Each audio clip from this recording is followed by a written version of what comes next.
अमजद बाबा कहाँ है? खाना खाया उन्होंने? नहीं फुरकान भाई, बाबा ने तो खाना खाने से मना कर दिया। वो कहते हैं कि मुझसे परहेजी खाने खाए नहीं जाते। बाबा बिना बच्चे बन जाते हैं।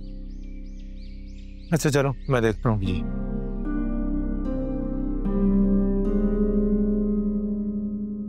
बाबा आपसे तो मैं नाराज था, उल्टा आप मुझसे मूड ऑफ करके बैठ गए। मैं आपकी भले के लिए कह रहा हूँ, डाइट खाना ही आपके लिए बेहतर है। मुझसे रोज रोज ये डाइट खाना नहीं खाया जाता। और तुम एक बात बताओ, तुम मेरी बात मानोगे? अगर मैं तुमसे कहूंगा शादी कर लो तो तुम शादी कर लोगे क्या? अरे बाबा, शादी और खाने का क्या ताल्लुक है? और मुझे अभी शादी नहीं करनी, मेरे बहुत ख्वाब है, मुझे बहुत कुछ करना है अभी आगे। ठीक है, तुम्हें शादी नहीं करनी तो मुझे डाइट नहीं खाना, मुझे अपने हिसाब से जीने दो बस। आप भी ना